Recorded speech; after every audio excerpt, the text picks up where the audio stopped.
Coding start हो गया है। ये मेरा कौन सा वीडियो लेक्चर है? This is my lecture number 3। Okay, this is our lecture number 3। चलो यहां से स्टार्ट करें।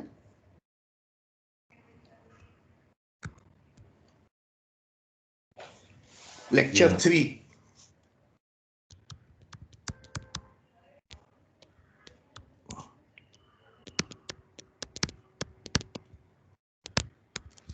क्या लग रहा है, सॉफ्टवेयर कंपनी अपने एम्प्लॉय को ईसॉप क्यों देती है? Answer very simple. Software company को human resource employee is most valuable asset, इसके लिए देती है। Okay, what do you think कि जी नॉन सॉफ्टवेयर कंपनियां होती है, जैसे कि से बैंक या तो कोई manufacturing company, example Reliance industry, Bharat heavy electricals limited, क्या वो अपने एम्प्लॉय को ईसॉप देना चाहते हैं? क्या लग रहा है? आंसर, वो मैन्युफैक्चरिंग कंपनी वगैरह जनरली ओनली टॉप मैनेजमेंट को ईसॉप देती है। क्यों? कि top management are responsible for various important decision including profit, sales and production. सबको वो लोग नहीं देते हैं। Not only that, manufacturing company वगैरह जो ईसॉप की जो वेस्टिंग कंडीशन रखती है, वो ऐसा नहीं बोलेंगे टॉप मैनेजमेंट को तुम 3 साल हमारी में काम करो, हम आपको ईसॉप देंगे। नहीं, वो क्या बोलेंगे, 3 years तो काम करो, बट साथ में हमको 100, 200, 500 करोड़ प्रॉफिट कमा के दो। कोई टारगेट होगा, या कुछ सेल्स और प्रोडक्टिविटी करके दो, या तो शेयर मार्केट प्राइस करके दो, तो हम तुम्हें ईसॉप देंगे। तो याद रखना, जो कंडीशन है वेस्टिंग कंडीशन, वो अदर देन सर्विस कंडीशन भी हो सकता है, जैसे टारगेट बेस्ड कंडीशन। ओके, ऐसा भी हो सकता है हम एम्प्लॉय को टारगेट देंगे कि ऑल राइट, हम आपको ESOP end of first year देंगे, प्रोवाइडेड आप 100 करोड़ करके दो। 100 करोड़ करके दिया तो मैं खुशी खुशी उनको देगा, I am happy. But suppose 100 crore नहीं हुआ तो एंड ऑफ फर्स्ट ईयर, तो मैं बोलेगा टेंशन मत लो, मैं तुम्हें चलो और 1 करोड़ देता हूं, बट मेरा combined profit 100, I mean first and second year का से 210 करोड़ करके दो। हुआ तो मैं खुशी खुशी देगा, नहीं हुआ डोंट वरी, चलो मैं और 1 साल देता हूं। End of third year I will give you ESOP, provided तुम मुझे 3 साल का प्रॉफिट, कंबाइंड प्रॉफिट 350 करोड़ करके दो, लाइक दैट। तो ऐसा वेस्टिंग पीरियड चेंज हो सकता है based on some condition. Let us see with this background, ये बैकग्राउंड के साथ हम क्वेश्चन नंबर 3 पर चलते हैं। अच्छा क्वेश्चन है, बहुत इंटरेस्टिंग क्वेश्चन है, आप ध्यान से देखना।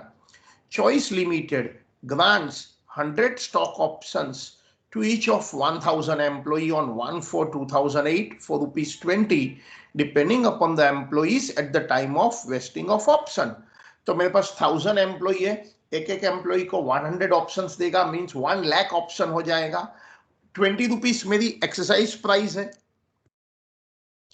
Okay, the market price of the share today on the grant date is 50, so 20 rupees हमारी एक्सरसाइज प्राइस है and market price, so 20 rupees क्या है, exercise price, and market price 50, तो difference 30 rupees is what we call intrinsic value, मेरी option की कीमत।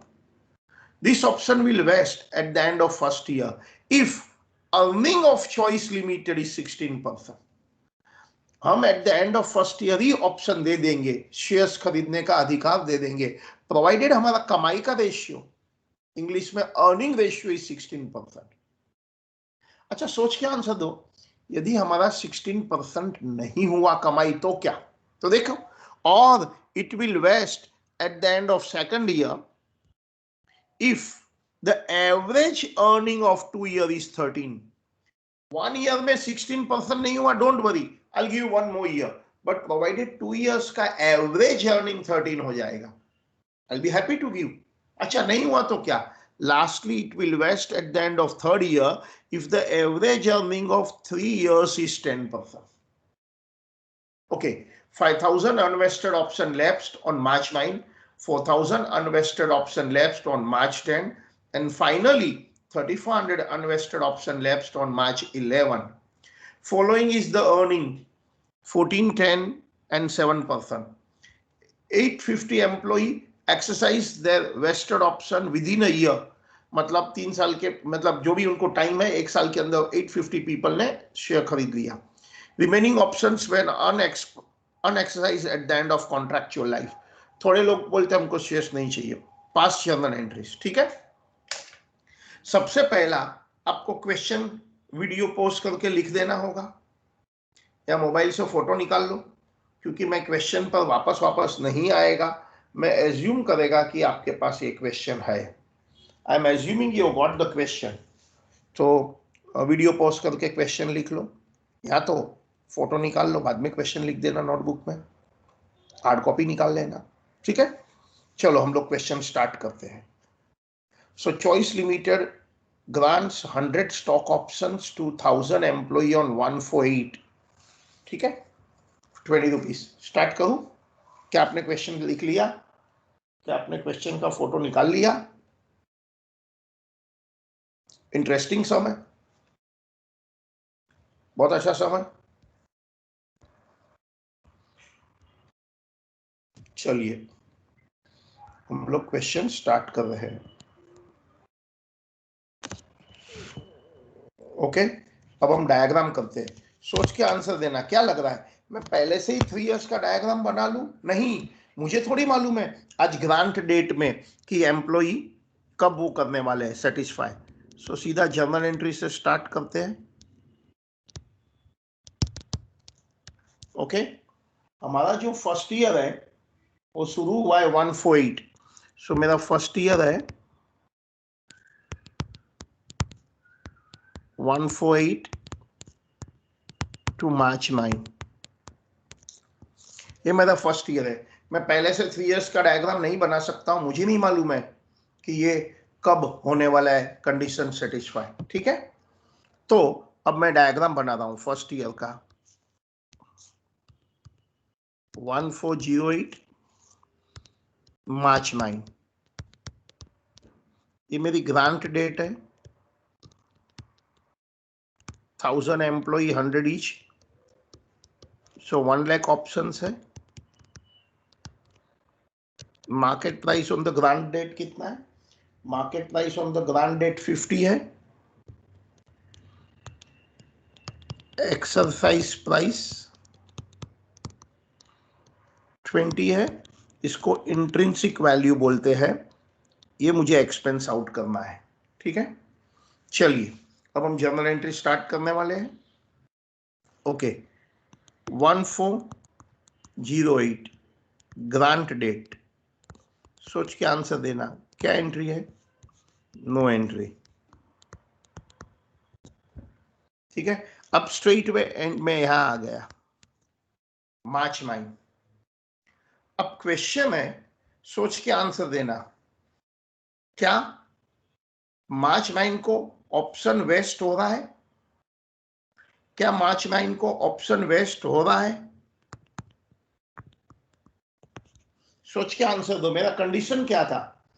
मेरा condition था अर्निंग रेशियो शुड बी 16%। मेरा टारगेट क्या था? Target earning ratio 16%। And actual क्या है? एक्चुअल फर्स्ट ईयर में आप देखिए लिखा है मार्च 9 अर्निंग रेशियो 14%। अब क्या होगा? सो target not achieved, target not achieved. अब क्या होगा? क्या ऑप्शन देंगे? नहीं, हम 1 साल बढ़ा देंगे। Target not achieved, plan extended by 1 more year.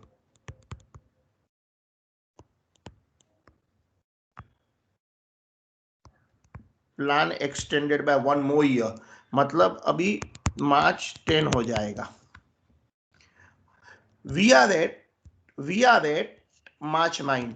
हम यहां है, यहां हमने चेक किया कि हमारा टारगेट है 16%, बट एक्चुअल 14% है। देखो नीचे दिया actual first year, second year and third year का क्वेश्चन में। Target not achieved, plan extended by 1 more year.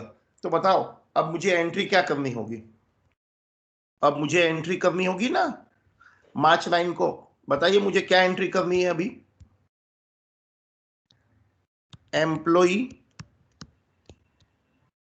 Compensation expense debit to ESOP outstanding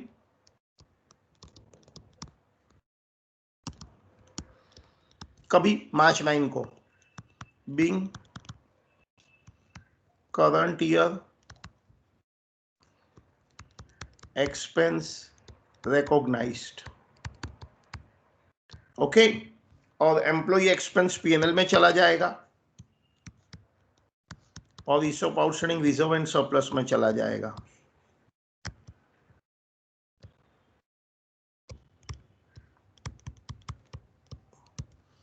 being amount transferred.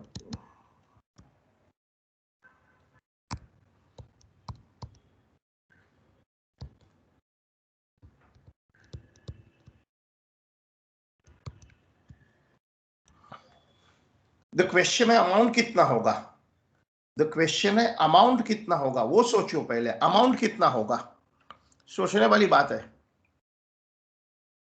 आप मार्च 9 को खड़े खड़े देखना क्या है, एंड में कितना option likely to be exercised है, ऐसा ही समझना है। प्लान 2 ईयर का हो गया है और आपको देखना है एंड में कितना एक्सपेंसिस रहने वाला है। पता है, एक बार फॉर्मूला लिखना है तो मैं फॉर्मूला भी लिख सकता हूं।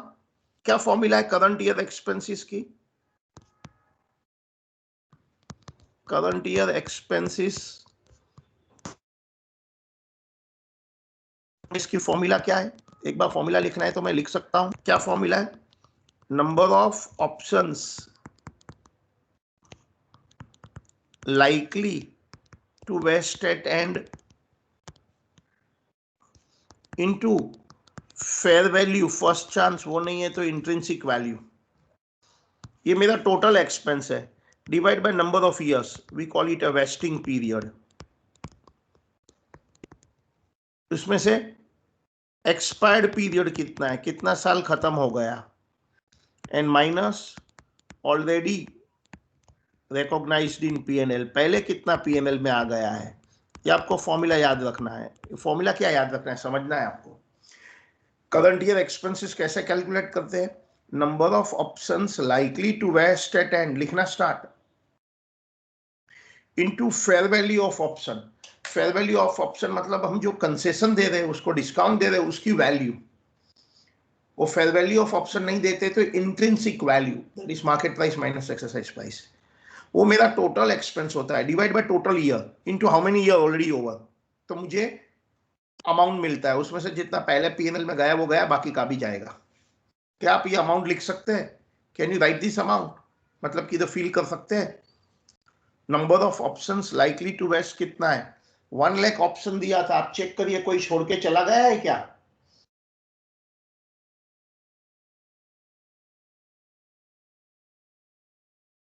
देखो, चेक करो, चेक करो, ऑलरेडी कोई लेफ्ट है क्या? एंड में कितना रहने वाले कुछ दिया है? एंड में कितना रहने वाले है वो तो नहीं दिया है, लेकिन हमको ये पक्का बोला है कि फर्स्ट ईयर में कितना आदमी चले गए हैं। फर्स्ट ईयर में कितना आदमी चले गए? 5000 आदमी। लेफ्ट 5000 ऑप्शन है।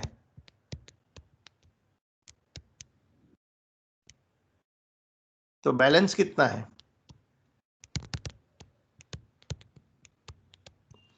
हमारे को पेपर में ये नहीं दिया एंड में कितना रहने वाला है, तो हम मानते हैं पूरा 95,000 एंड में रहेंगे।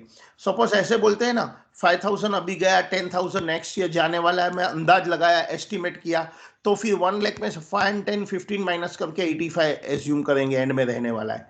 बट जब बताते नहीं है एंड में कितना रहने वाले, तो हम एज्यूम करते हैं आज जो है वो सब के सब एंड में रहने वाले हैं। 5,000 है लेफ्ट, ऑलरेडी लेफ्ट, 95 एंड में रहने वाला है। तो कैलकुलेट करिए, कैलकुलेट करो option expenses to be recognised. Calculate करिए option expenses to be recognised. क्या आप में से कोई मुझे आंसर दे सकता है?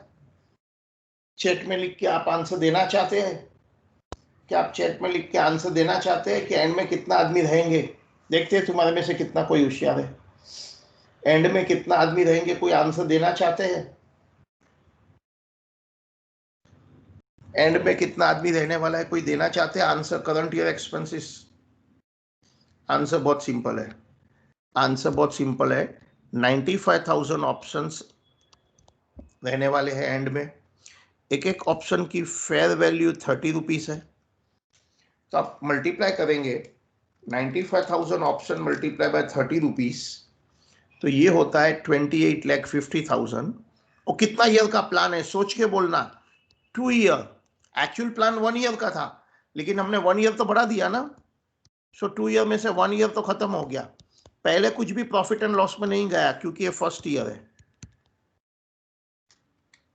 तो आंसर आता है 14,25,000। सुनना, ओरिजिनल प्लान तो मेरा 1 ईयर का ही था। ओरिजिनल प्लान 1 ईयर का था। ओरिजिनल प्लान हमारा 1 ईयर का है, लेकिन क्योंकि target not achieved, automatically plan 1 साल के एक्सटेंड हो गया, तो 2 ईयर का प्लान हो गया। So that is why divide by 2 year, but 1 year is over. So answer आ गया 1425। फर्स्ट ईयर मेरा पूरा हो गया, फर्स्ट ईयर मेरा पूरा हो गया। The answer is 14,25,000।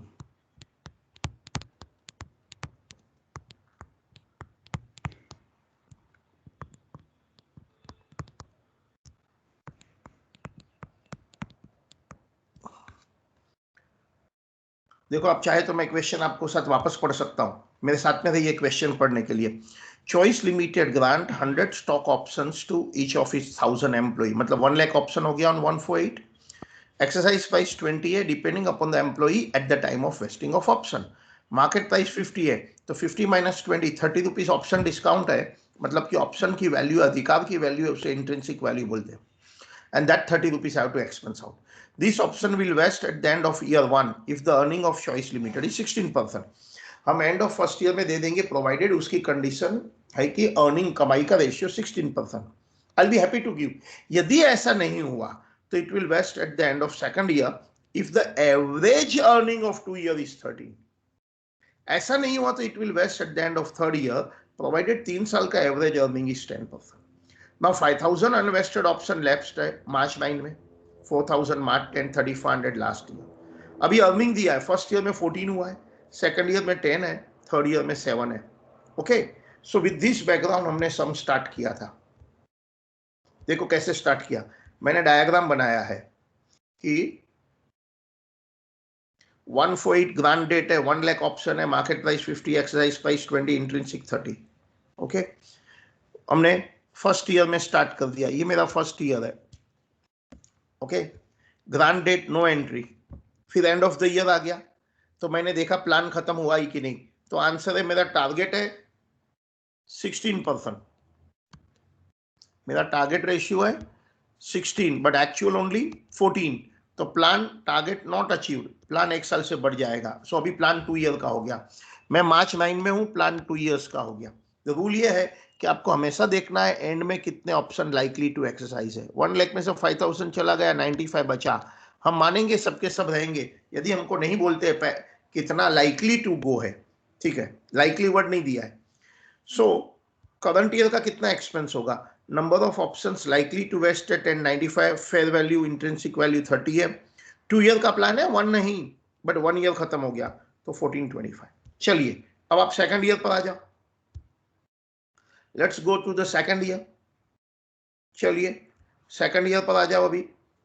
सर एक उधर दिखाइएगा, लिखना है, हाँ बोलो, सेकंड ईयर पर आ जाओ। हो गया सर। नो प्रॉब्लम, अभी आप सेकंड ईयर के बारे में सोचो। आप सेकंड ईयर के बारे में सोचो।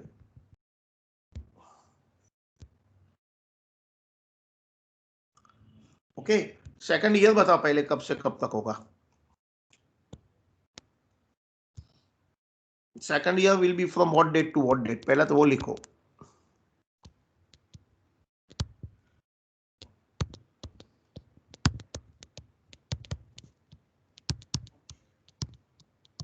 हम यहाँ है, ये सेकंड ईयर है।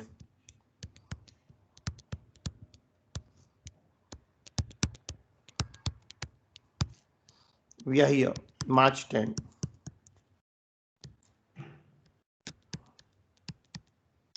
ओके, हम लोग यहाँ हैं, 1 लाख ऑप्शंस था, 5000 लेफ्ट था, वी आर हियर। अब हम March 10 में हैं। बोलिए टारगेट क्या था? मैं तो चाहता हूं सबको मिले। टारगेट क्या है? टारगेट, क्वेश्चन ठीक से रीड करो। टारगेट क्या है? क्वेश्चन में टारगेट देखिए, टारगेट था 2 ईयर का एवरेज 13%, 2 years एवरेज 13%। एक्चुअल बताओ, एक्चुअल फर्स्ट ईयर में 14 था, सेकंड ईयर में 10 है, तो एवरेज कितना हो गया? 12%।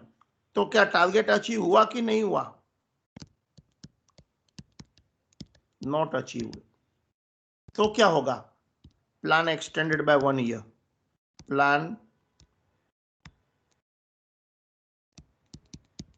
एक्सटेंडेड बाय 1 more ईयर, 3 साल का हो जाएगा इंस्टेड ऑफ 2। हम technically and of second year है, सेकंड ईयर का टारगेट था मेरा 2 ईयर का एवरेज 13, पता चला है 14 + 10 डिवाइड बाय 2 12 होता है। Target not achieve, plan extended by 1 more year. तो अभी March 10 में है, बोलिए कितना अभी करंट ईयर का एक्सपेंस होगा?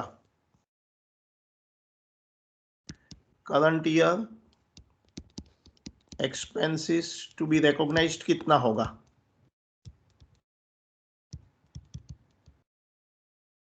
करंट ईयर का एक्सपेंस टू बी रिकॉग्नाइज कितना होगा?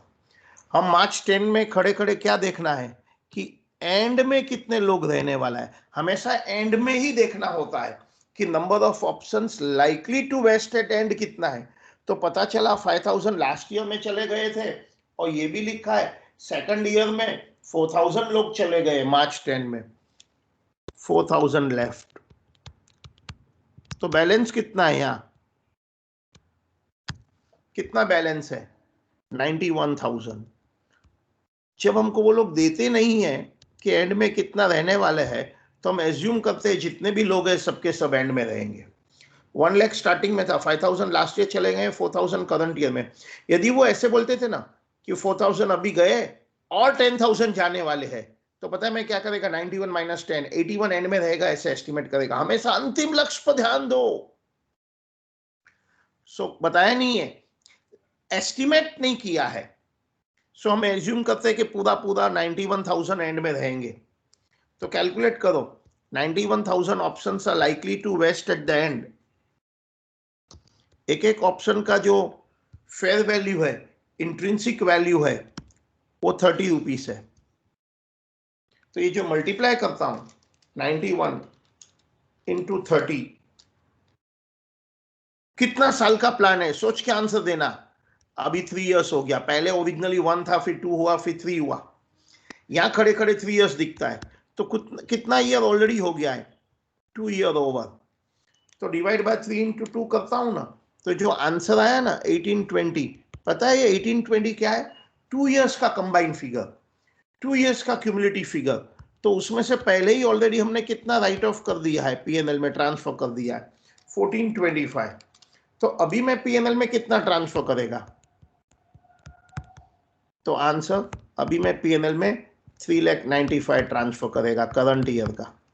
तो याद रखना, वेरी इंपॉर्टेंट पॉइंट, हमेशा number of options likely to vest at the end देखना होता है। यदि पेपर में ये नहीं देते डायरेक्टली एंड में कितना रहने वाले हैं, ऐसा अनुमान एस्टिमेट नहीं देते, तो मानते आज जो है वो सब रहेंगे इनटू 30 इयर्स, इनटू 30 रुपीस। लेकिन वो 3 इयर्स का है, तो डिवाइड बाय 3 × 2 ईयर ओवर, तो 1820 आया। 1822 ईयर का कंबाइन है, 1420 तो लास्ट ईयर गया था, तो अभी 395 एंट्री कर दो। वही employee expense to ESOP outstanding, entry कर दो। आपने ये लिख दिया है तो एंट्री कर दो। आपने ये लिख दिया है तो एंट्री कर दो। क्या एंट्री आएगा?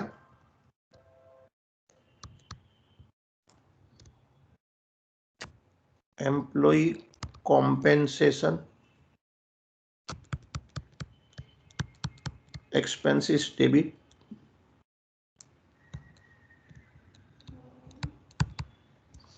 to ESOP outstanding account. Being current year expenses recognized.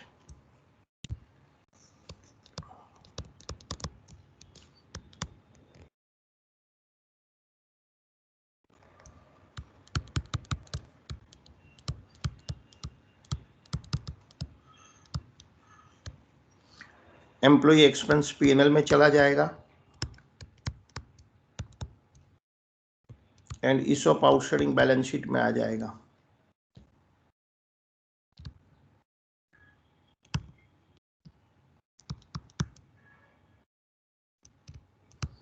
Being amount transferred to P&L.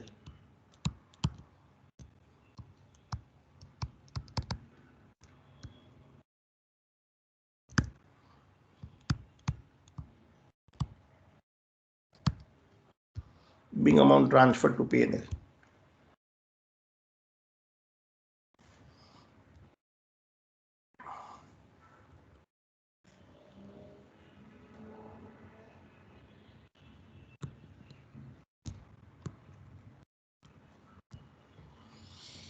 ये हमारा सेकंड ईयर की एंट्री है।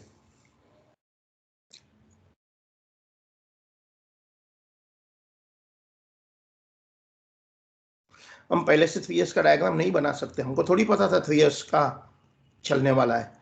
हमको तो एवरी ईयर में सोचते हैं टारगेट पूरा होगा, टारगेट नहीं है, ईयर बढ़ते जाता है।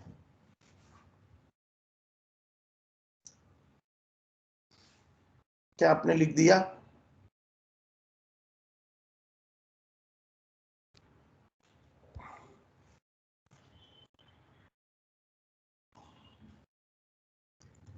थर्ड ईयर,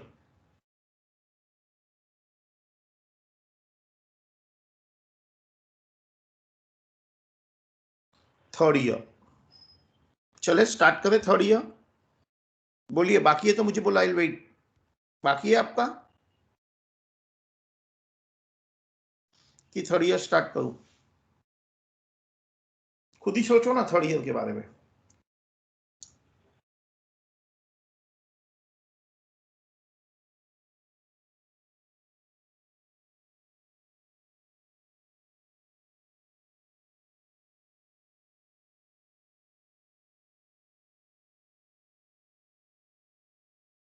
थर्ड ईयर, अब बताइए पहला तो थर्ड ईयर है कब से कब तक? आंसर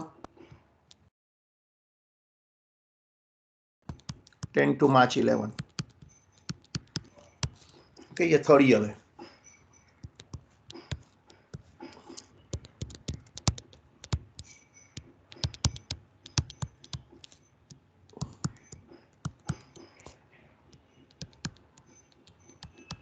ठीक है, इधर 1 लाख ऑप्शंस था, इधर लेफ्ट है, इधर भी लेफ्ट है। अब इधर बात करते हैं, इधर क्या हुआ? टारगेट बताओ। एवरेज अर्निंग ऑफ 3 इयर्स कितनी होनी चाहिए? क्या लिखा है? Average earning of 3 years should be 10%। Actual बताओ, एक्चुअल अर्निंग बताओ। फर्स्ट ईयर में 14, सेकंड ईयर में 10, थर्ड ईयर में 7, कितना हो गया बताओ? 14 + 10 + 7, 31/3। क्या हुआ? टारगेट अचीव्ड कि नॉट अचीव्ड? सोच के बोलो। Target achieved, happy ending. Option vested, suppose option नहीं वेस्टेड तो पूरा ESOP आउटस्टैंडिंग जनरल रीजों में चला जाएगा। ऑप्शन वेस्टेड, तो बताइए करंट ईयर का भी कितना आएगा? कितना ऑप्शन वेस्ट हुआ? क्या करंट ईयर में भी कोई लोग चले गए हैं? हाँ, 3500। तो वेस्टेड कितने हैं?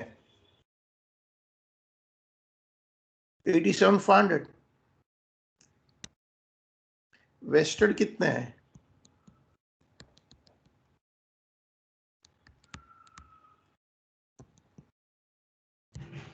तो कैलकुलेट करिए।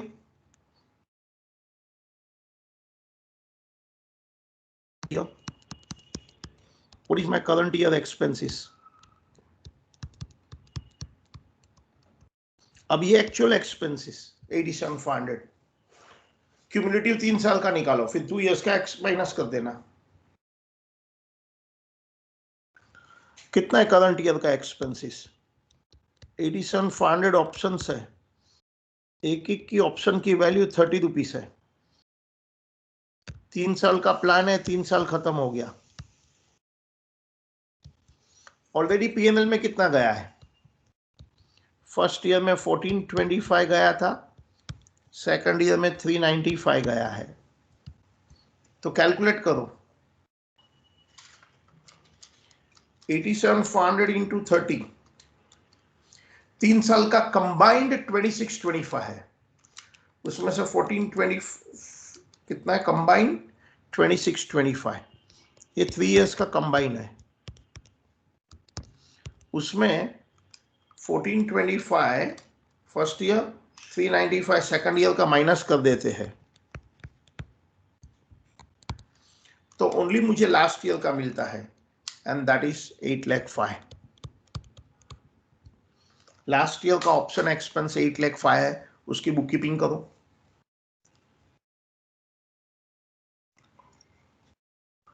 लास्ट ईयर का 8,05,000 है, उसकी बुक कीपिंग कर दो।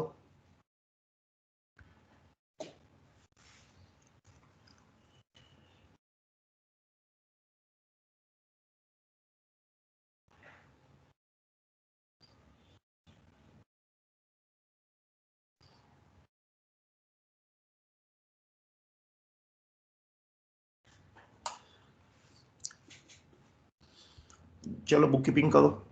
क्या बुक कीपिंग होगा? एम्प्लॉय कॉम्पेंसेशन, तो एम्प्लॉय बेनिफिट एक्सपेंस भी चलता है।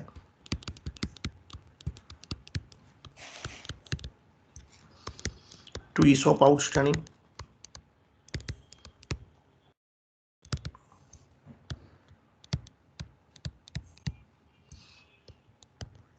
being current year expense recognized,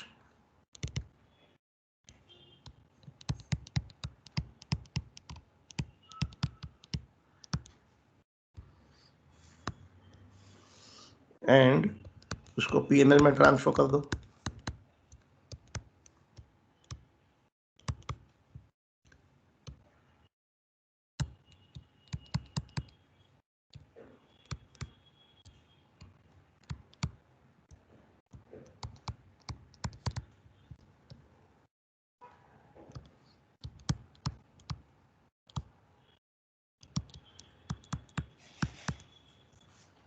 okay,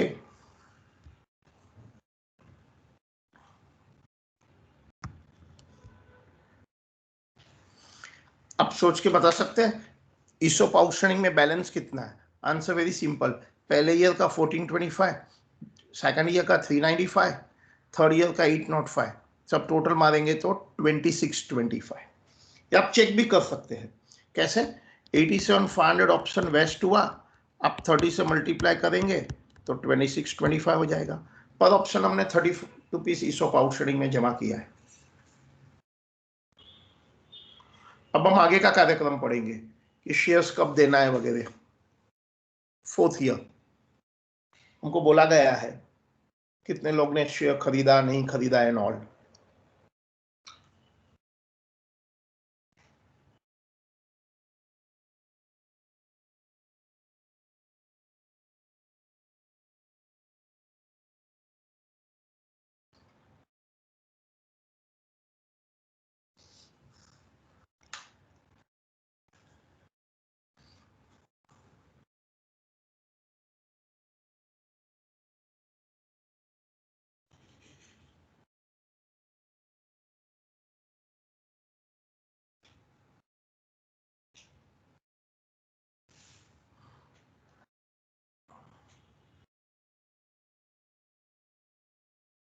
चले?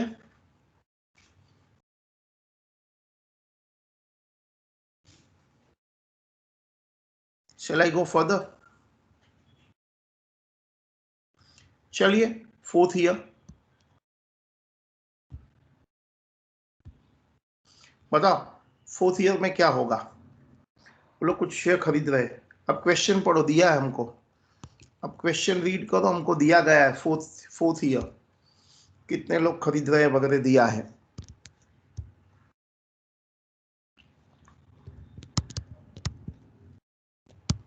What is that fourth year?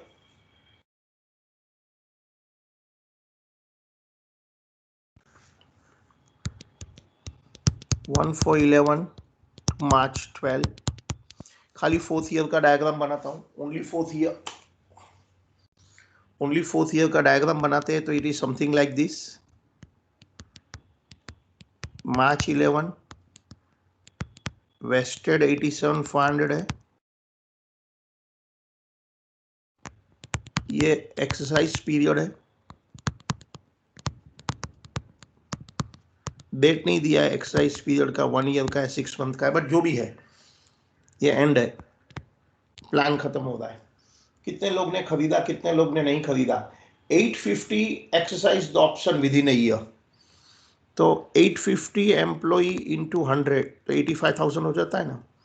Exercise shares खरीद लिया तो बचेगा कितना?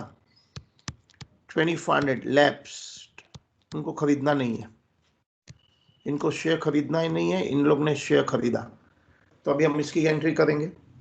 87,400 अधिकार ऑप्शन वेस्ट हुआ, प्राप्त हुआ।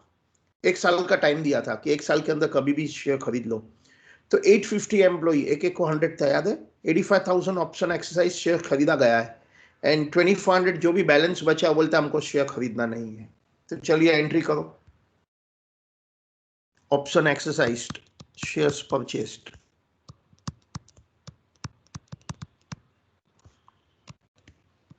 शेयर्स परचेस्ड, पता है ना 20 रुपीज सस्ते भाव में।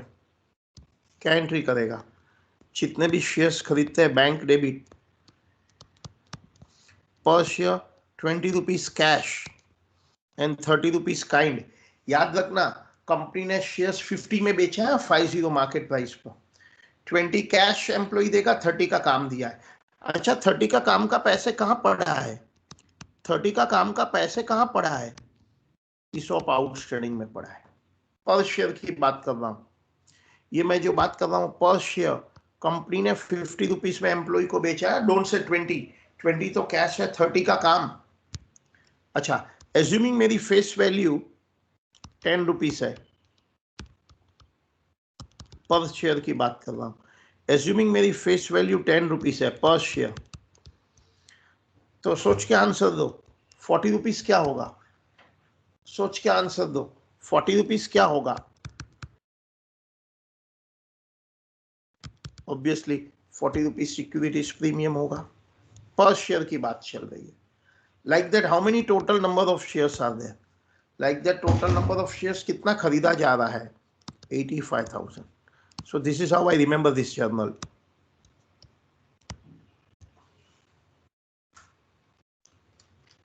सो ये हो गया 8,50,000, ये हो गया 17,00,000, ये हो गया 2550 और ये हो गया 34,00,000। Being option exercise, shares purchased. Being shares purchased by employee.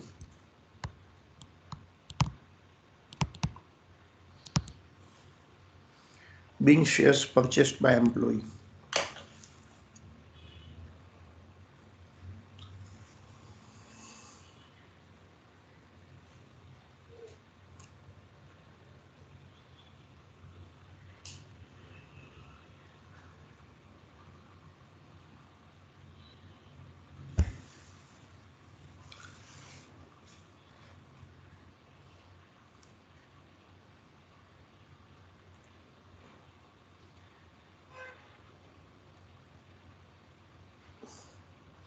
Being shares purchased by employee.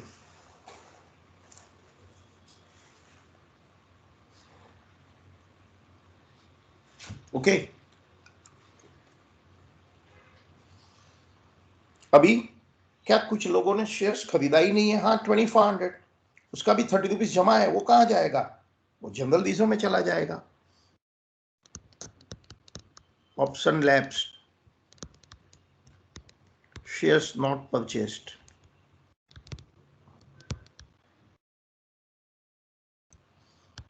Option lapsed, shares not purchased, तो कहां चला जाएगा? जनरल रिजर्व में।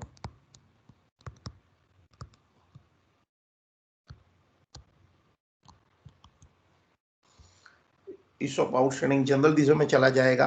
कितना? वेरी सिंपल, 2500 ऑप्शन का 30 रुपीज हमारे पास जमा है ना, 75,000 बिंग ऑप्शन लैप्स्ड।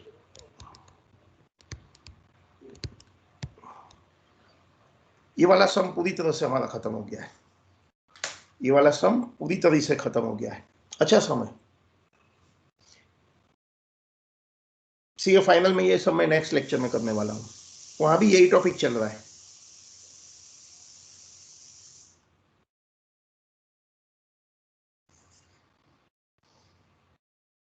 चले आगे, अभी हम लेजर अकाउंट की प्रैक्टिस करेंगे। एक एम्प्लॉय कॉम्पेंसेशन एक्सपेंस अकाउंट बना देंगे और ईसॉप आउटस्टैंडिंग अकाउंट बना देंगे।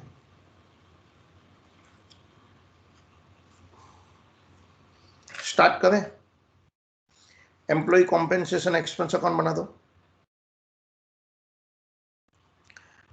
पता है ना ये सब हमने स्टार्ट कैसे किया था? ये सब हमने स्टार्ट किया था 1/08, and of first year target पूरा नहीं हुआ था, प्लान 2 साल का हो गया था। एंड ऑफ सेकंड ईयर नहीं हुआ था, 3 साल का हुआ। एंड ऑफ थर्ड ईयर में वेस्ट हो गया, फिर फोर्थ ईयर में एक्चुअल शेयर्स दिए, जिसको नहीं चाहिए वो जनरल रिजर्व में डाल दिया। एम्प्लॉय कॉम्पेंसेशन एक्सपेंस अकाउंट बना दो। इनफैक्ट आप सीधा लेजर की प्रैक्टिस करो विदाउट लुकिंग द जर्नल, सीधा लेजर की प्रैक्टिस। सीए फाइनल में हम जर्नल नहीं पूछते, डायरेक्टली लेजर करते हैं। पहले ईयर का 1425, दूसरे ईयर का 395, थर्ड ईयर का 8,05,000, डायरेक्ट एंट्री करो, employee expense to ESOP outstanding. चलो डायरेक्ट एंट्री करो, employee compensation account without looking the journal posting करो। सपोज यही क्वेश्चन एग्जाम में जर्नल ना पूछते हुए लेजर किया है तो आपको डायरेक्ट करना है।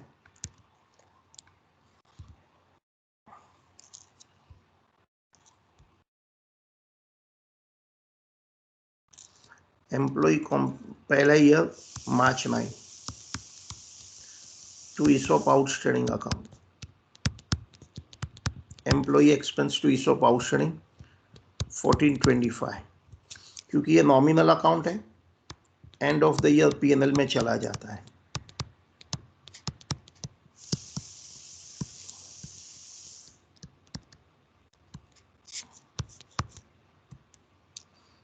Second year employee expense to ESOP outstanding,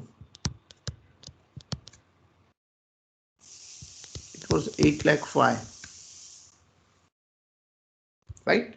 8,05,000 है ना सेकंड ईयर, नहीं सॉरी 395, थर्ड ईयर में 85 है, सॉरी 395,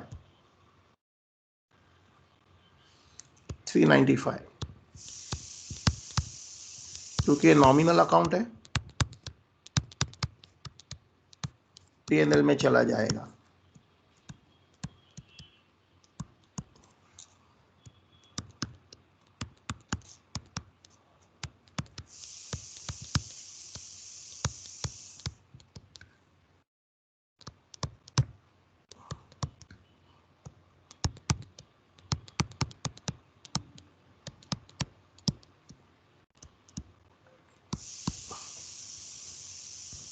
ओके, अब ईसॉप आउटस्टैंडिंग अकाउंट बनाओ।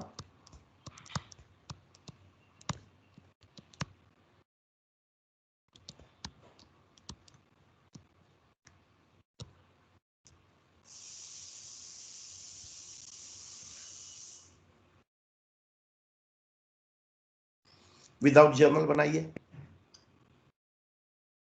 एम्प्लॉई एक्सपेंसेस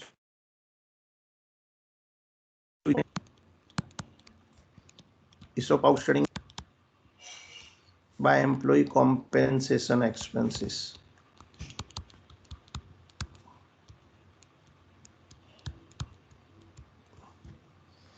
ये नॉमिनल अकाउंट नहीं है, जितने भी नॉमिनल अकाउंट नहीं है वो सबका बैलेंस बैलेंस शीट में लिखते हैं हम लोग। पता है ना, टॉप सीक्रेट याद करो, बैलेंस माने बैलेंस शीट।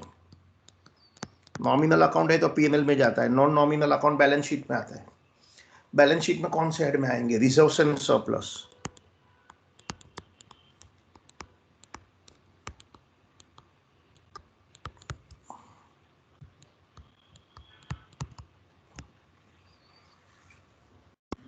आपको पता है ना, जर्नल एंट्री यहां से मिलती है, employee expense to ESOP outstanding.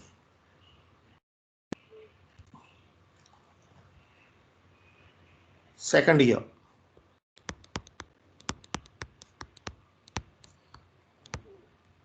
by employee compensation expenses.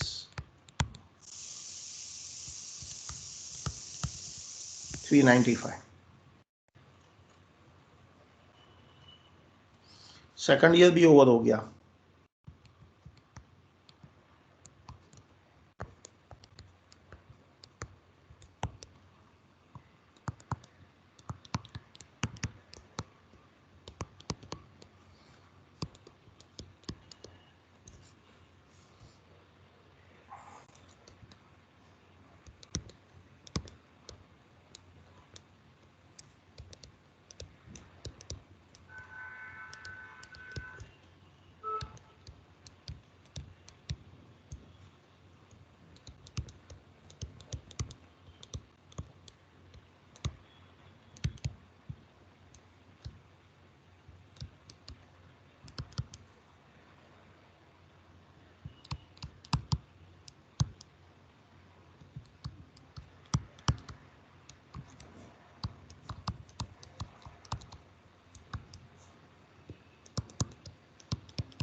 So first year में बैलेंस शीट में 1425, सेकंड ईयर में 1820, थर्ड ईयर में 2625। अब 2625 का रिकंसिलेशन भी कर सकते हैं। It is 87,400 options, 30 each. और फोर्थ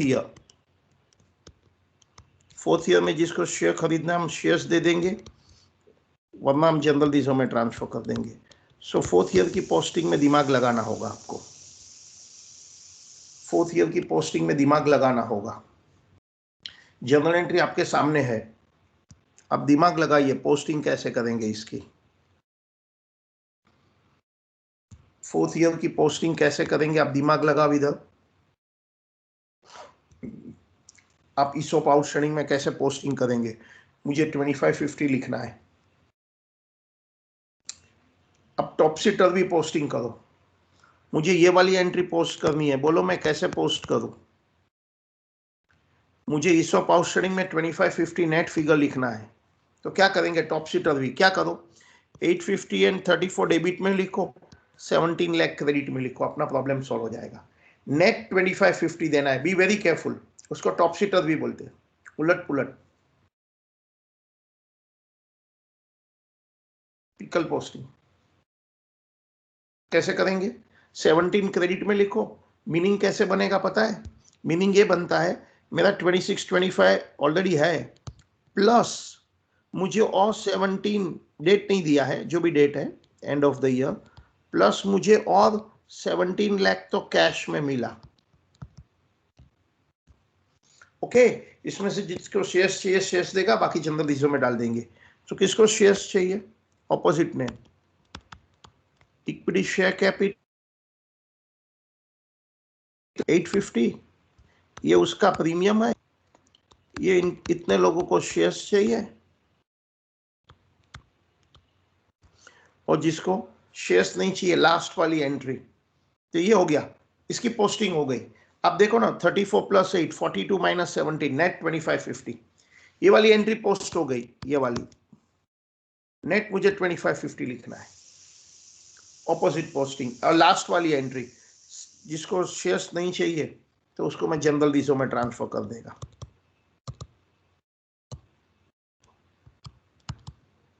अकाउंट रीड कैसे करता हूं? मैं अकाउंट ऐसे रीड करता हूं कि मेरे पास ऑलरेडी 26-25 का बैलेंस है, प्लस 17 मिला तो 43-25 हो गया। उसमें से जिसको शेयर्स चाहिए उसको शेयर्स दिया, और जिसको शेयर्स नहीं चाहिए उसका बैलेंस जनरल लीजो में ट्रांसफर कर दिया। This is how we write. ये हमारा अच्छा और मेजर सम था। मजे की बात है, आप वीडियो भी देख सकते हैं। This some is over in all respect.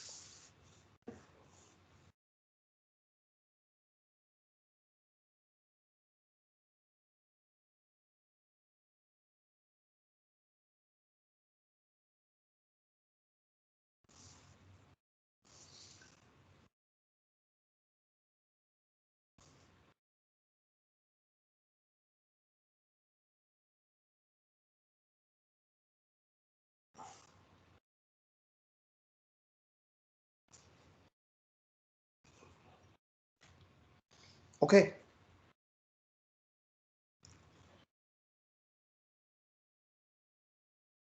आगे चले। लिख दिया है तो ओ फॉरवर्ड टाइप करना। जो लोग ने लिख दिया ओ फॉरवर्ड टाइप करना, तो मैं आगे जाएगा।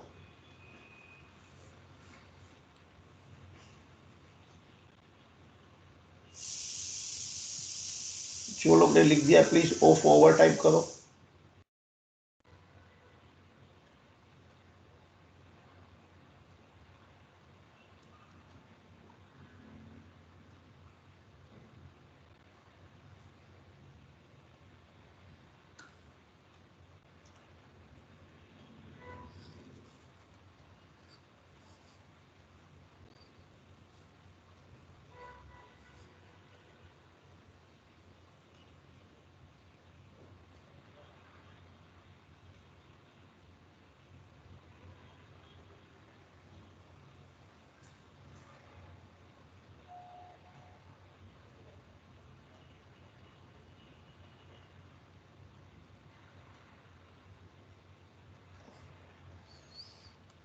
चले, आपने ओ फॉरवर्ड आया नहीं है मेरे पास आंसर। कोई लोग नहीं लिख रहे ओ फॉरवर्ड। हाँ आ गया, बहुत सारे आ गए। Very nice, very nice. चलिए, कुछ हम लोग इंटर सी का पढ़ रहे हैं। चलिए, अब मैं आगे जा रहा हूं। अभी वी गो फॉरवर्ड आगे। इनफैक्ट कितने क्वेश्चन कर दिए मैं आपको बताता हूं। How many questions I have done. देखो, ये क्वेश्चन हो गया मेरा, फिर ये क्वेश्चन हो गया, फिर ये पढ़ लो। ये आपका होमवर्क है, same as first one, similar to first one. पढ़िए। 1000 एम्प्लॉई है, 147, 40 एक्सरसाइज प्राइस, मार्केट प्राइस 160, तो 120 रुपीज इंट्रेंसिक वैल्यू है। पीरियड 2.5 ईयर है। मैक्सिमम एक्सरसाइज पीरियड 1 ईयर है। 300 ऑप्शंस लैप्स हो गया, बीच में ही भाग गया है। 600 लोगों ने शेयर खरीदा है, बाकी 100 बोलते हैं नहीं खरीदना है। I am sure you can pass this journal entry. ये आपका होमवर्क समय कंपलसरी करना है। मांगता है तो मैं इसकी असाइनमेंट क्रिएट कर देगा, जिसको हम लोग मार्क देंगे। इसको हम मार्क दे देंगे, उसमें टाइम एक्सटेंड भी नहीं करेंगे। चलते आगे। ये हमारा टाइप 1 था। What was type 1? देखो मैंने लिखा था टाइप 1, मैंने लिखा था टाइप 1 मतलब क्या था? When vesting period more than 1 year. मतलब करंट ईयर में प्लान अनाउंस करता हूं, नेक्स्ट ईयर में प्लान पूरा होगा। अब मैं टाइप 2 पर जा रहा हूं। किधर जा रहा हूं? टाइप 2।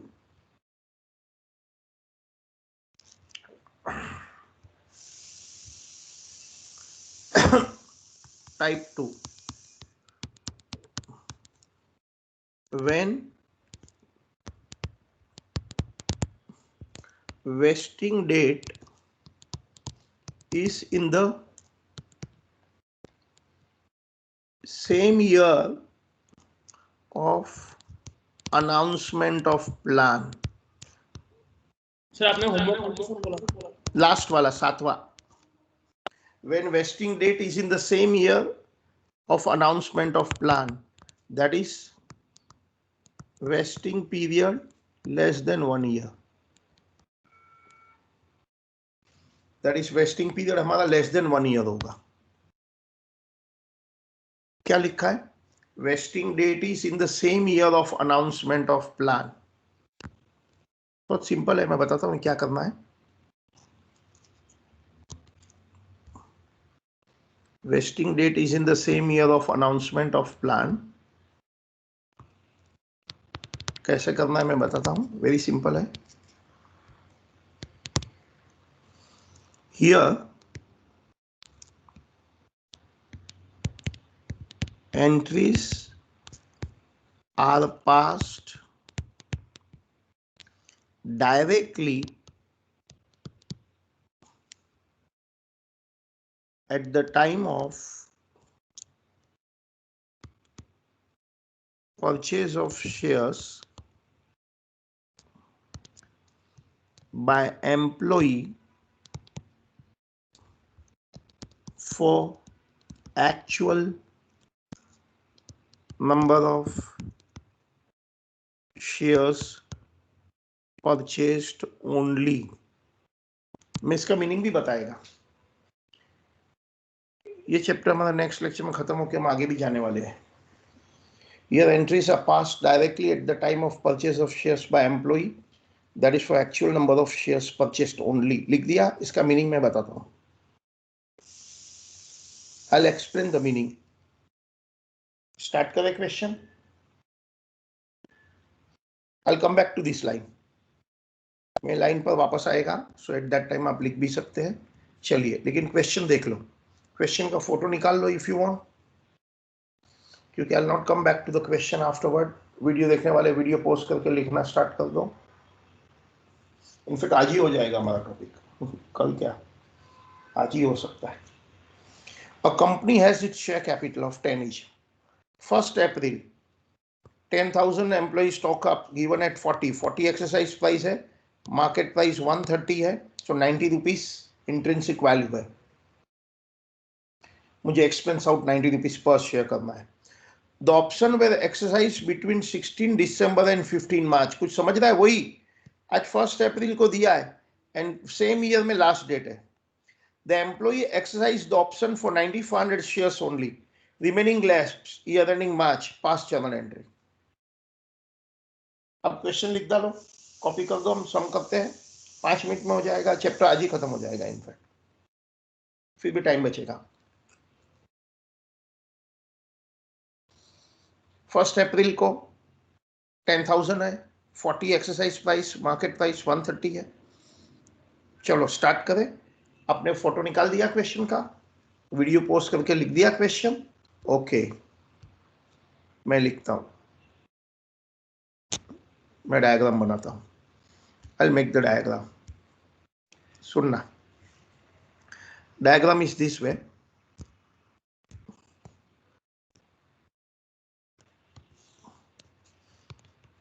वन 410 ग्रांट डेट है. कितना ऑप्शन ग्रांट हुआ है? 10,000.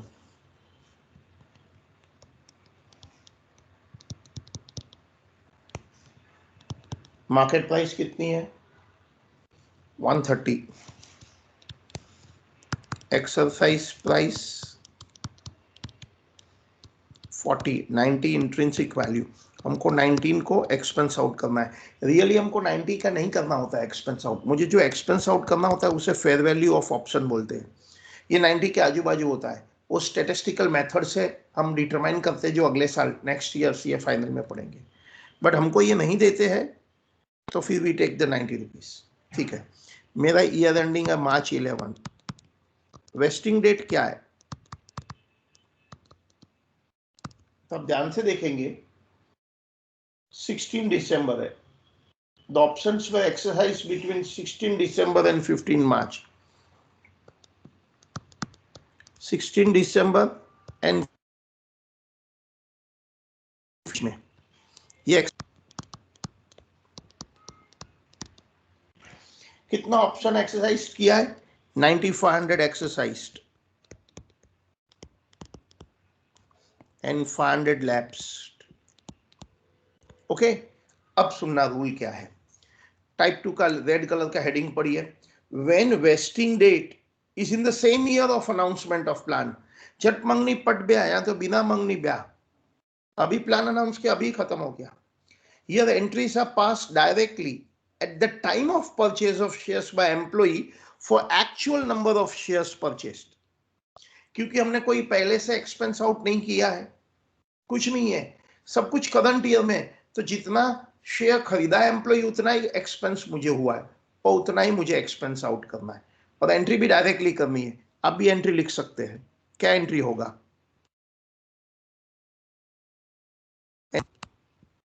एम्प्लॉय कॉम्पेंसेशन अकाउंट डेबिट, ठीक है। बैंक अकाउंट डेबिट, बैंक बताओ कितना है? To equity share capital account, to security premium. Bank बताओ 9500 रुपीज इंटू 40 एंड 90 रुपीज का काम। 90 रुपीज का काम के लिए अभी तक मेरे पास ईसोप आउटस्टैंडिंग नहीं था, क्योंकि मैंने अभी तक एम्प्लॉय कॉम्पेंसेशन एक्सपेंस रिकॉग्नाइज कहां किया था, तो पहली बार करते हैं ना डायरेक्ट एंट्री। सो अल्टीमेटली मेरा ने बेचा है 130, 10 रुपीज फेस वैल्यू और 120 का प्रीमियम। हमने 40 रुपीज काम, सॉरी 40 रुपीज कैश, 90 का काम 130 में बेचा है। कोई पूछे कंपनी ने शेयर्स क्या भाव में बेचा, मार्केट प्राइस 130, कैसे? 40 कैश, 90 का वर्क। 90 का वर्क अभी तक मैंने जमा नहीं किया, पहली बार लिख रहा हूं, तो एक्सपेंस में लिखेंगे, मल्टीप्लाई कर दो। Being shares allotted to employee या परचेस्ड बाय एम्प्लॉय डायरेक्टली, इसमें कोई ईसोप आउटस्टैंडिंग नहीं है।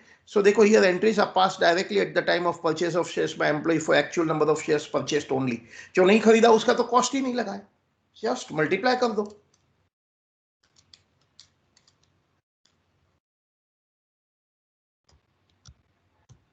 $380, 95,000 into 90, 9,500 into 90,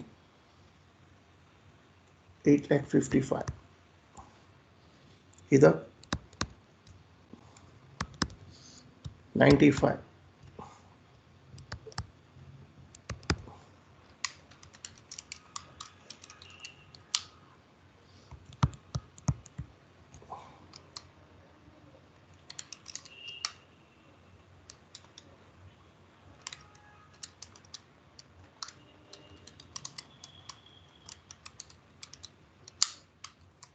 being shares allotted, that's all। Date क्या होगी? 15 मार्च को खरीदा है ना, बीच में कभी।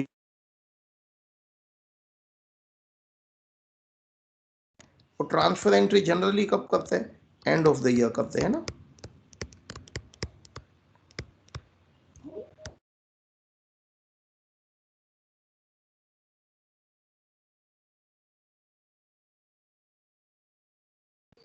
ये क्या हो गया?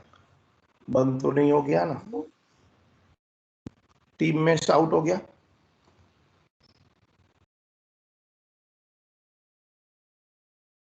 मेरा आवाज आ रहा है क्या? जल्दी से बोलो। Are you able to listen me? Yes sir. हाँ, अरे बोलो। आपका आवाज आ रहा है सर। अच्छा, स्क्रीन दिख रहा है मेरा? एक मिनट, स्क्रीन दिख रहा है? एक मिनट, स्क्रीन दिख रहा है कि नहीं देखना पड़ेगा ना। 1 मिनट, 1 मिनट, 1 मिनट, 1 मिनट, कुछ नेटवर्क इश्यू आ गया है। 1 minute, 1 minute.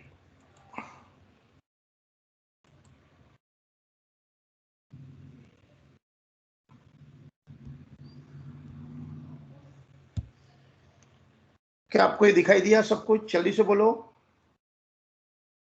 Please, fast, loudly बोलो माइक में। Yes sir. स्क्रीन दिख रहा है? Yes sir.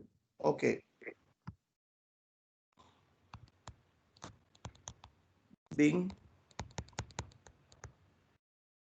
expenses transferred to P&L. being expenses transferred to P&L. So summary क्या रहा कि when उसी ईयर में वेस्ट हो जाता है जिस ईयर में प्लान होता है, तो डायरेक्ट एंट्री करना है किसके लिए? कितना, जितना शेयर्स एक्चुअल में अलॉटमेंट किया। क्या आप लोग को सबको ये समझ में आया? जो लोग को समझ में आया वाई वर्ड लिखो, जो लोग को भी समझ में आया वाई वर्ड लिखो फास्ट। जो लोगों को समझ में आया वाई वर्ड लिखो, एक भी वाई नहीं आया है। आओ तुम लोग सब मेरे साथ में थे, एक भी सिंगल वाया नहीं आया। ओ वेरी गुड, 29 वाया है। आस्था ने सबसे पहले लिखा है, फिर बाकी सब लोग ने भी लिखा है, रीतिका है, कुश है,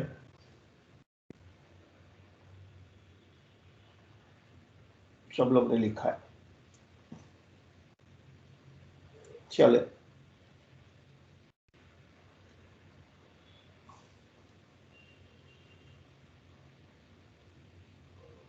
ओके, आखिरी ओके। एक क्वेश्चन में ऐसा और एक क्वेश्चन है, आप देख सकते हैं अभी किया वैसे ही। ये मेरा सेकंड सम था, हो गया। सेकंड के बाद आप देखेंगे फिफ्थ क्वेश्चन, देखो अभी किया वैसे ही होगा कि एक्स कंपनी है, share capital of 10 each, 110, 20,000 option, 50 per share, market price 120, options were exercised between 10 and 31st March, 16,000 options actually exercised है, company close books on 31st March। अभी किया वैसे ही है ये होमवर्क। नेक्स्ट भी वैसे ही है, कंपनी का कैपिटल 10 है, अभी किया वैसे ही, 5,000 ऑप्शन है, market price 140, exercise price 40, option same year में एक्सरसाइज किया है फॉर 4800, अभी किया वैसे ही, ये भी होमवर्क। तो अब एक ही क्वेश्चन बचा है, फोर्थ वाला। ओके, फोर्थ वाला कुछ अलग है, लेट्स राइट, आगे लिखते हैं, आप भी मेरे साथ में आ जाओ। Type 3,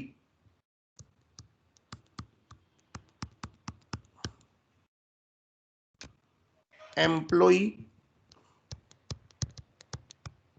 stock purchase plan.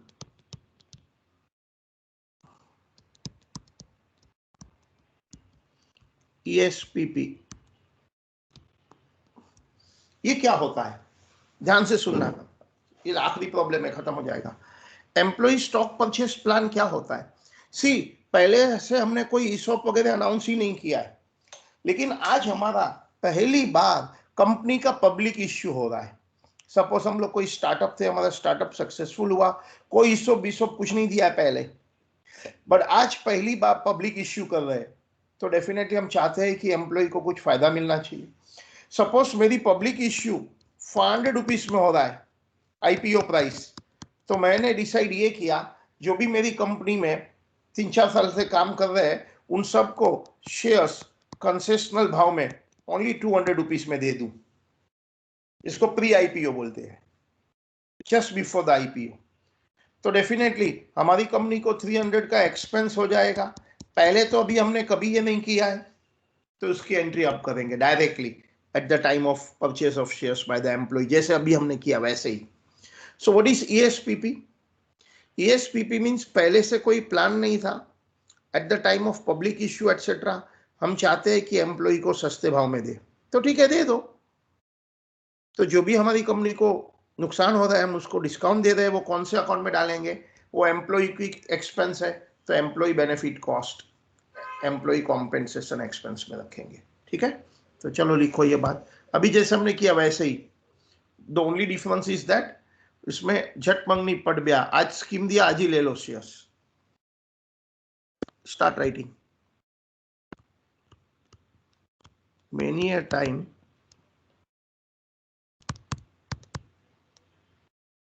at the time of public issue etc, employees are given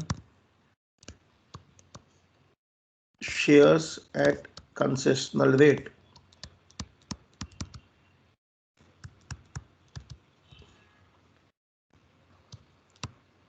Whatever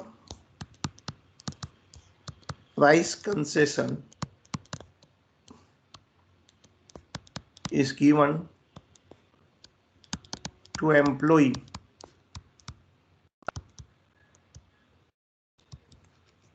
whatever price concession is given to employees, it is recorded as employee expenses.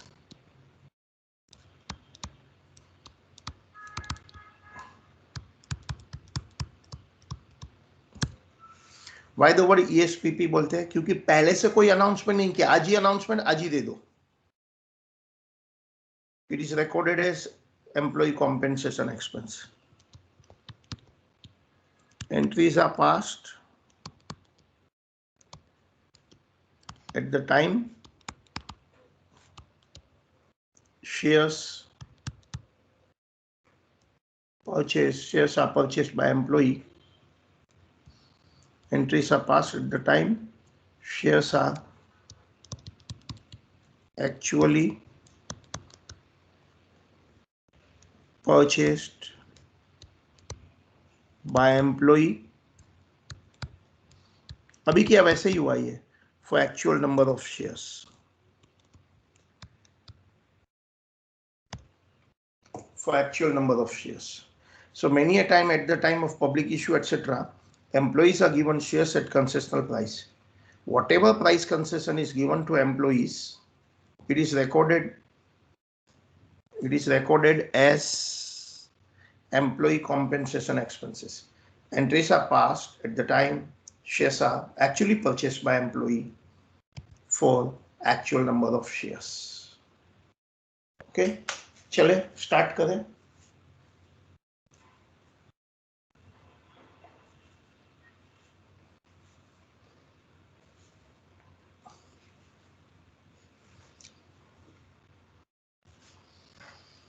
लिख दिया तो ऑफ ओवर करो तो मैं सम पर चलता हूं. If you finish writing this much, right of over, तो हम लोग सम पर चलते हैं.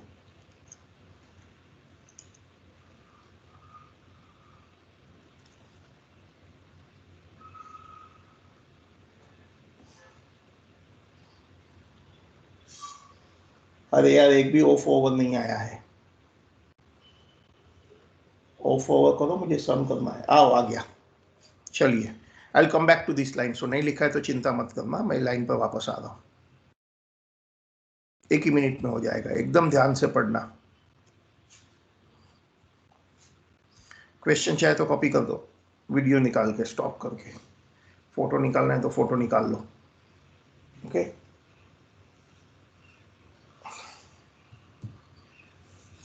First April, a company offered 100 shares to each of its 500 employee at 50 per share. मैं 100 शेयर एक एक एम्प्लॉय को देना चाहता हूँ. 500 एम्प्लॉय है, मैं 50 पर शेयर कैश में देगा. Employees are given a month to decide whether to accept or not. मैंने ऑफर दे ही दिया है. एक महीने के अंदर आप डिसाइड करो, चाहिए तो ले लो वरना भूल जाओ. The shares are issued under ESPP. ESPP मतलब IPO वगैरह के पहले pre placement. But this will be subject to lock-in on transfer for 3 years from the grant date. हमने एम्प्लॉय को क्या बोला, हम आपको शेयर्स देंगे, अभी पैसा दो, अभी शेयर्स दे देंगे, लेकिन बाजार में आप 3 साल नहीं बेच पाएंगे. आपको लेना है तो लो वरना मत लो. जनरली ऐसा होता है कि प्री IPO ऑफर होती है ना, उसको रेस्ट्रिक्शन होता है ट्रांसफर का. Anyway, the market price of the company on the grant date is 60. आज का बाजार का भाव 60 है आज का. But due to post-vesting restriction on transfer, the fair value of share is 56. देखो, इनफैक्ट जो प्रोडक्ट मैं एम्प्लॉय को दे रहा हूं वो शेयर बाजार वाला प्रोडक्ट ही नहीं है, क्योंकि शेयर बाजार वाला प्रोडक्ट तो ओपन मार्केट में खरीद के ओपन मार्केट में बेच सकते हैं. 60 रुपीज प्राइस चलता है. लेकिन मैं जो शेयर दे रहा हूं वो 3 साल का लॉक इन है, उसकी वैल्यू 56 है. Anyway, 400 employ accepted the offer, paid 50 per share, face value 10, past journal entry. ठीक है, अब मेरी बात ध्यान से सुनना। पता है नॉर्मल प्रॉब्लम में हम क्या करते हैं पता है, market price 60, exercise price 50, 10 rupees IV पर एंट्री करते हैं। ये प्रॉब्लम में ऐसा नहीं करेंगे। क्यों? क्योंकि मैं एम्प्लॉय को ये प्रोडक्ट ही नहीं दे रहा हूं, ये तो ओपन मार्केट प्राइस वाला प्रोडक्ट है, आप बाजार में खरीदो चाहे तब बेच डालो। लेकिन here the fair value directly given. कितनी है फेयर वैल्यू? 56 और एक्सरसाइज प्राइस 50। बोलो एम्प्लॉय एक्सपेंसेस कितना लिखना है? 6 रुपीज। दोनों में फर्क समझ में आया? ये जो प्रोडक्ट है वो तो मैं एम्प्लॉय को दे ही नहीं रहा हूं, ये तो फ्रीली ट्रांसफरेबल शेयर्स का बाजार में भाव 60 चलता है, बाजार से खरीद के बेचो नेक्स्ट डे। लेकिन मैं दे रहा हूं तो 3 साल का ट्रांसफर रेस्ट्रिक्शन है और उसकी फेयर वैल्यू 56 है। 56 वाले शेयर 50 में दे रहा हूं, 6 रुपीज एक्सपेंस। अब चाहे तो ये भी लिखो और मैंने काटा वैसे काटो, बस एंट्री डायरेक्टली कर दो, हो गया प्रॉब्लम सॉल्व। क्या एंट्री करूं? Bank debit, actual receipt. बताओ पर शेयर कितना कैश में मिल रहा है? 50 और कितने का काम? 6 रुपीज पर शेयर।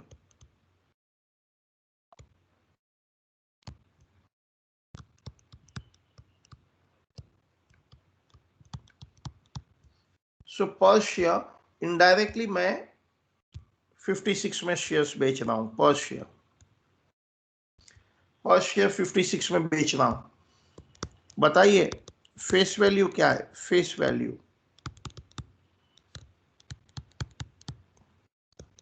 10, तो बचेगा कितना? 46। इसे क्या बोलेंगे? Securities premium. पहले जैसे हमने एंट्री किया वही किया है, ईसोप आउटस्टैंडिंग वर्ड कुछ नहीं है, पहली बार ही हम दे रहे हैं। कितने लोगों ने शेयर खरीदा? 400 एम्प्लॉय ने खरीदा, एक एक एम्प्लॉय को 100 है, सो 40,000 out of 50,000, 40,000।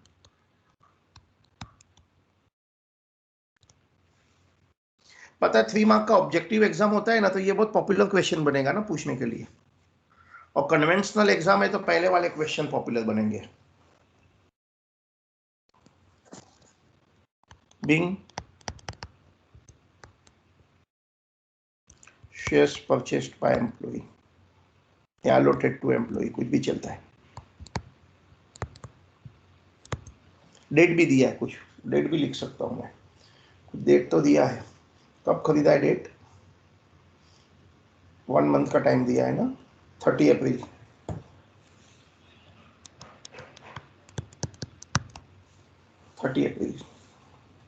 Being shares purchased by employee, multiply करके लिख दो।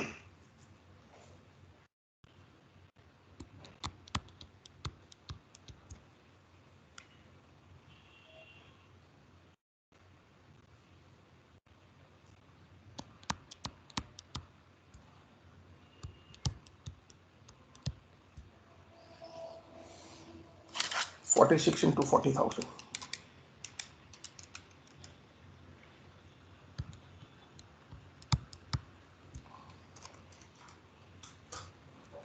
पीएनएल में कब ट्रांसफर करते हैं? Normally and of the year करते हैं ना ट्रांसफर एंट्री। तो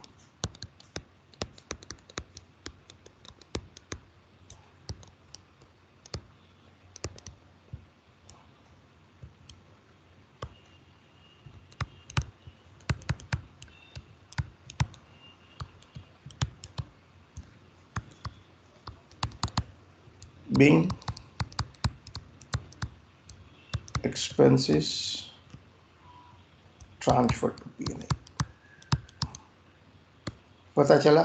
इसके साथ हमारा इंटरमीडिएट सीए लेवल पर ये चैप्टर खत्म हो गया। फाइनल सीए में बहुत आगे जाते हैं, वो आप नेक्स्ट ईयर पढ़ेंगे, बहुत डीप में है, बट इंटरमीडिएट सीए लेवल पर हमारा ये चैप्टर खत्म हो गया।